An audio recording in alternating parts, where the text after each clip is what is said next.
Friends, welcome to our channel reorient. अगर आप कोई इमूवेबल प्रॉपर्टी जैसे फ्लैट, लैंड, बिल्डिंग खरीदना चाहते हैं तो ये वीडियो आपके लिए है। आप इस वीडियो को जरूर देखें और हाँ, हमारे चैनल को फॉलो एंड सब्सक्राइब भी करें। Section 194IA of the income tax act बोलता है, अगर आप कोई इमूवेबल प्रॉपर्टी खरीदते हैं जिसका वैल्यू 50 लाख रुपए से ज्यादा है, देन आपको 1% टीडीएस काट करके सेलर को पेमेंट करना है और जो आपने टीडीएस डिडक्ट किया है उसे गवर्नमेंट में जमा कराना है on behalf of the seller. तो आगे कुछ क्वेश्चंस एंड आंसर्स के द्वारा इस प्रोविजन को और डिटेल्स में समझते हैं और जो इसमें आया गया अमेंडमेंट है उसे भी देखते हैं। Question number 1. TDS to be deducted on which amount? Sale consideration or stamp duty value? TDS आपको डिडक्ट करना है ऑन परचेज वैल्यू और stamp duty value, whichever is higher. Question number 2. Is TDS under section 194IA applicable on all immovable property? Section 194IA is applicable on all immovable property except rural agricultural land. यानी rural agricultural land पे TDS applicable नहीं है। Question number 3. What charges are included for considering 50 lakh amount under section 194IA? आपको TDS deduct करना है under section 194IA if total consideration is more than ₹50 lakh। Total consideration का मतलब है value of the flat plus parking fees plus maintenance cost plus electricity and water charges और other incidental charges which are related to transfer of property. Question number 4. Is TDS applicable if I buy property of value 60 lakh in two names, that is 30 lakh each person? अगर property का value 50 lakh रुपए से ज्यादा है, then जितने भी buyers हैं सबको टीडीएस एप्लीकेबल है। Question number 5.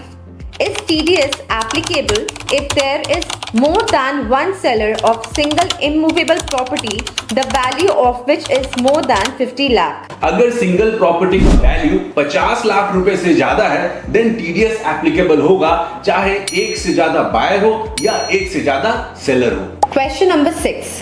Is TDS to be deducted on advance paid to builder for purchase of property or on final payment? TDS आपको डिडक्ट करना है on each and every payment made to the builder, चाहे वो advance हो या instalment में payment हो। Question number 7.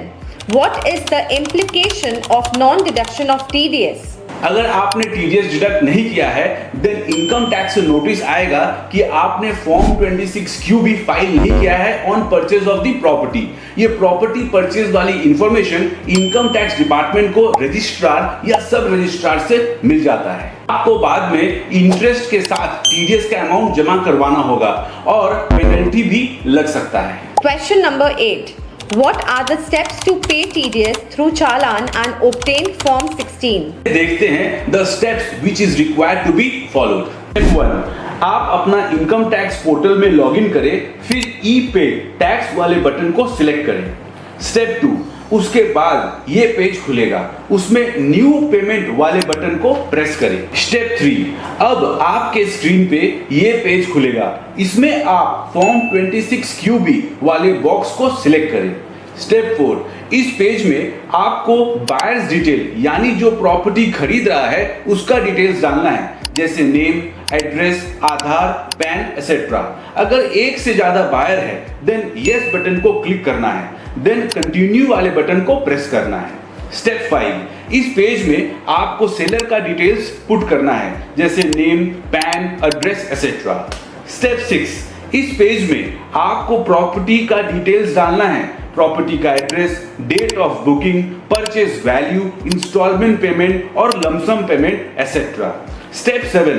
अब आप टीडीएस का अमाउंट पेमेंट कर दीजिए online for the respective assessment year and payment करने के बाद चालान डाउनलोड कर लें। स्टेप 8. सेलर को फॉर्म 16 देना होगा आपको। उसके लिए आपको TDS portal that is traces में रजिस्टर करना होगा और पेमेंट चालान डिटेल्स को बारीकी से भरें। इसको सक्सेसफुली सबमिट करने के बाद आप फॉर्म 16 भी डाउनलोड कर सकते हैं पोर्टल से।